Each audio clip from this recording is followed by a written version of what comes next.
साक्षी महाराज का विवादित बयान, धर्मनिरपेक्षता एक बकवास शब्द, संविधान से हटाने की वकालत। उन्नाव, उत्तर प्रदेश। भारतीय जनता पार्टी के उन्नाव से सांसद साक्षी महाराज एक बार फिर अपने विवादित बयानों को लेकर सुर्खियों में हैं। अपने कैंप कार्यालय में मीडिया से बात करते हुए उन्होंने धर्मनिरपेक्षता की अवधारणा पर तीखा हमला किया और इसे बकवास शब्द बताया। साक्षी महाराज ने साफ शब्दों में कहा, कोई भी व्यक्ति धर्मनिरपेक्ष नहीं हो सकता। अगर कोई ऐसा कहता है तो वो बकवास कर रहा है।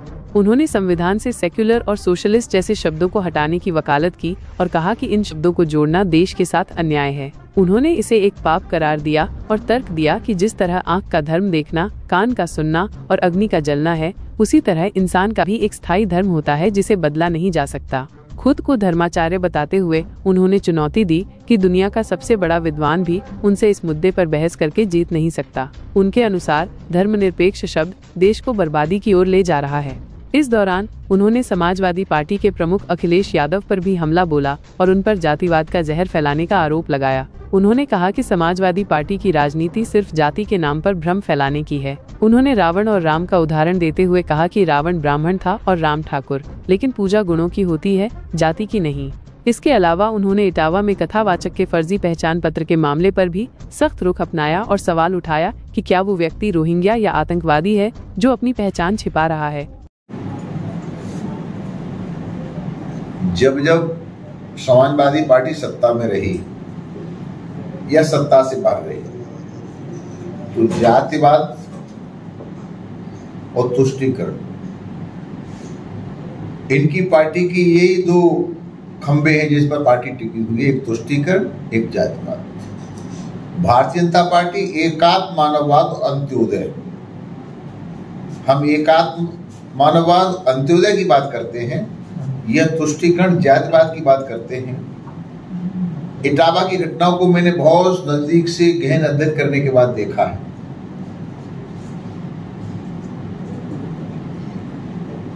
छद्मवेश में किसी को धोखा देने के लिए, भ्रमित करने के लिए अगर कोई भी क्यों न हो, बहुत बड़ा अपराध है। मैं एक बहुत बड़ा दृष्टांत प्रमाण के साथ देना चाहता हूं। इस धरती पर रावण से बड़ा कोई विद्वान नहीं था। उसकी नाभि में अमृत था और उत्तम कुल का, ब्राह्मणों का भी ब्राह्मण, उत्तम कुल पुलस्त करनाती शिवरंज पूजे वो भांति। जब वो सीता की चोरी करने के लिए एक महात्मा बन करके गया तो जानते हो गोस्वामी जी ने क्या कहा? उत्तम कुल पुलस्त करनाती शिवरंज पूजे वो भांति, सो 10 शीश स्वान की नाई। उस ब्राह्मण को कुत्ता कह दिया गोस्वामी जी ने। किसी ब्राह्मण ने तो बुरा नहीं माना, कोई लड़ाई झगड़ा तो नहीं हुआ, क्योंकि वो वेश बदल करके गया। इटावा की घटना भी ऐसी है। जिनकी उत्तरदारी कह रहे हैं उनके पास 2 आधार कार्ड, एक में ब्राह्मण लिखा है, एक में यादव लिखा है। ये रोहंग्या है क्या जो वेश बदल करके देश में रह रहे हैं? ये आतंकवादी है जो छुप के रह रहे हैं? आप यादव लिखो ना, कौन मना करता है? यादव लिख करके कथा करो, कौन रोक रहा है तुमको? मुझे कौन रोक रहा है? और ये सर्वविदित है, राम ठाकुर थे, रावण ब्राह्मण था। राम ने रावण को मारा। आज तक किसी ब्राह्मण ने राम का पुतला तो नहीं जलाया, क्योंकि पता था वो गलत है। तो ब्राह्मण तो इतना समझदार है, इतना बड़ा उत्तम कुल का सबसे बड़ा पंडित राम ने भी जिसे पूजन के लिए बुलाया, तो उसका पुतला तो किसी ने नहीं जलाया। राम का पुतला तो किसी ने जलाया कि हमारे भगवान, हमारे पंडित जी को क्यों मार दिया? तो यहां गुणों से पूजा होती है, जाति से पूजा नहीं होती। जहां तक भागवत का कथा का प्रश्न है, तो भागवत के पहले वक्ता सुखदेव जी महाराज तो मल्ला जाति से, निषाद जाति से आते थे। आज तक तो ब्राह्मण ने नहीं कहा अगर ये निषादों की लिखी हुई भागवत है हम इसको नहीं छुएंगे। व्यास तो मल्ला के बेटे थे। कौन से व्यास? जिन्होंने 4 वेदों को लिपिबद्ध किया, पुराणों की रचना की। और वाल्मीकि रामायण लिखने वाले दलित समाज से वाल्मीकि जी आते थे। जो रामचरितमानस है उसको लिखने वाले तो ओबीसी समाज से आते थे। तो सनातन धर्म बहुत बड़ा है।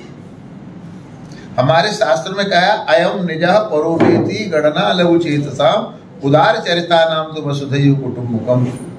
हम पृथ्वी पर वसुधा पर रहने वालों को अपना मानते हैं, तो हमारे अंदर यादव ब्राह्मण ठाकुर कहां से आ गया? परंतु ये अखिलेश की पार्टी, उनके दिमाग में है जातिवाद। जो जातिवाद का जहर घोल घोल के राजनीति करना चाहते हैं। पर याद रहे, अब देश की जनता जाग गई है। अगर हम जातिवाद को देखते तो मोहन यादव को मुख्यमंत्री बनाते क्या? अगर हम जातिवाद को देखते तो आरिफ खान को गवर्नर बनाते क्या?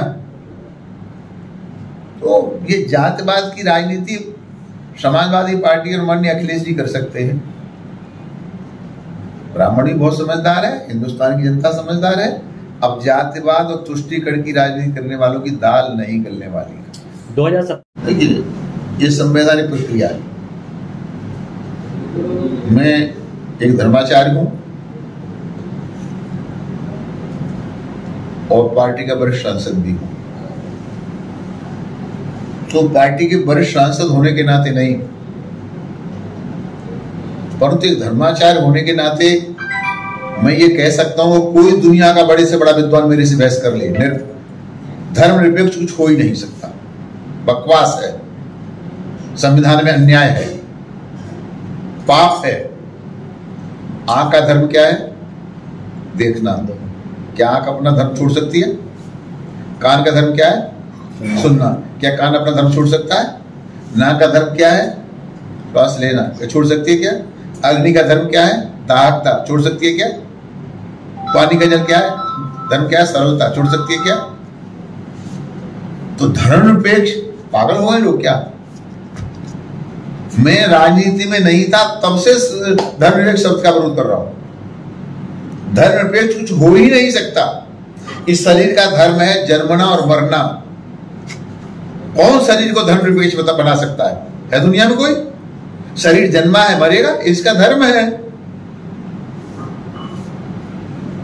एक प्रकृति का धर्म है, सूर्य निकलता है, अस्त होता है, दिन होता है, रात होता है। कोई व्यक्ति धर्मनिरपेक्ष हो ही नहीं सकता। अगर कोई करता है तो बकवास करता है। आप मुस्लिम हैं तो क्या आप अपने धर्म को छोड़ देंगे? आपके जीवन में, परिवार में जो कुछ होगा वो धर्म के अनुसार नहीं होगा क्या? मैं हिंदू हूं, धर्म के अनुसार नहीं होगा क्या? कोई ईसाई है, धर्म के अनुसार नहीं होगा क्या? ये धर्मनिरपेक्ष जैसा देश को बर्बाद करने के लिए सब जोड़ा गया। तो वे एक धर्माचार्य होने के नाते समस्त संत महात्माओं की तरफ से, धर्माचार्य की तरफ से ये निवेदन करूंगा कि हटना ही चाहिए। अखिलेश यादव पुराना दोष है, भारत की चुप्पी परेशान कर रही है। इजराइल के हमलों पर सरकार को मजबूती से बोलना चाहिए, इस पर क्या कहेंगे आप? बहुत लंबे समय तक उनके परिवार के लोगों ने इस देश में राजनीति की। अब देश के प्रधानमंत्री मोदी जी हैं, गृह मंत्री अमित शाह जी हैं, और जिससे राष्ट्र का भला होगा अपने नेताओं पर विश्वास करना चाहिए। अभी जब ऑपरेशन सिंदूर हुआ तो मुझे ये कहते हुए बहुत ही सुखद अनुभव हो रहा है कि सारा देश एक सूत्र में बंधा हुआ था। तो हर राष्ट्रवादी को राष्ट्र की भाषा बोलना चाहिए, एकता की भाषा बोलना चाहिए। हमने भी आज का जो थीम दिया है वो एक पृथ्वी एक स्वास्थ्य है। इकलौते हम हैं सारी धरती पर। सर्वे भवन्तु सुखिनः सर्वे सन्तु निरामया सर्वे भद्राणि पश्यन्तु मा कश्चित् दुःखभाग् भवेत्। अकेले हम हैं जो वसुधैव कुटुम्बकम अयम निजः परोवेति गणना लघु चेतसाम उदार चरितानाम तो वसुधैव कुटुम्बकम। ऐसा दर्शन, ऐसी संस्कृति, ऐसी सनातन परंपरा सारे विश्व में किसी के पास नहीं है जो भारत के पास है। हम भारत के लोग हैं, सारे विश्व का नेतृत्व कर रहे थे, कर रहे हैं, करेंगे। महाराज जी, ईरान में कुछ छात्र जो पढ़ने के लिए गए थे वो फंसे हुए हैं, यहाँ की सरकार उनको बुला रही है, इस पर क्या? कितने लोगों को वहाँ से निकाला गया, महिलाओं को निकाला गया, और मुक्त कंठ से हमारी मुस्लिम महिलाएं मोदी जी का साधुवाद शुक्रिया अदा कर रही हैं कि हमको तो नहीं लगा था कि निकल पाएंगे।